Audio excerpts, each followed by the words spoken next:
নমস্কার বন্ধুরা, আজকে একটি ছোট্ট গল্প নিয়ে আবার আপনাদের সামনে হাজির হয়েছি।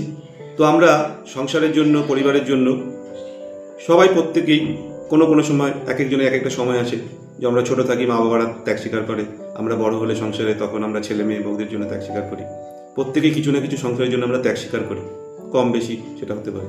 কিন্তু সেই ত্যাগ স্বীকারটা যদি ছেলে মেয়েদের না জানতে দিই, কখন যে সেই ত্যাগ স্বীকারটা একটা অন্য মাত্রা নেয় সেটা আজকে আপনাদের শোনাবো। তো কোনো এক ফ্যামিলিতে, পরিবারে ভাই বোন মা বাবা সবাই ছিলেন। তো সেই পরিবারেরই একটি ছেলে একটি খুব ভালো পোস্টে বড় চাকরি পেয়েছে। তো সেই খুশির আনন্দে সবাইকে নিয়ে রাতে ডিনার করার জন্য একটি বড় রেস্টুরেন্টে গেলেন, সঙ্গে মা বাবা বোন ছিল। ছেলেটি ওয়েটারকে ডেকে সবার জন্য সব রকম যে যা চাইছে তাকে অর্ডার দিতে থাকলেন। কিন্তু মাকে কিছু বলতে দেওয়ার সুযোগের আগেই সে নিজে থেকেই বলল, কারণ মাকে সে খুবই ভালোবাসত। তাই মা কিছু বলার আগে বলল, মা তোমাকে কিছু বলতে হবে না, তুমি কি ভালোবাসো আমি জানি, তোমার জন্য আমি অর্ডার দিয়ে দিচ্ছি। তখন সে ওয়েটারকে দেখে বলল, ওয়েটার এখানে কি ভালো মাছের লেজা পাওয়া যাবে? ওয়েটার দেখে অবাক, বলছে সবাই তো নানা রকম পেটি এইসব নানা রকম অর্ডার দেয়, ভালো মাছের পিস অর্ডার দেয়, লেজার কথা বলছে কেন?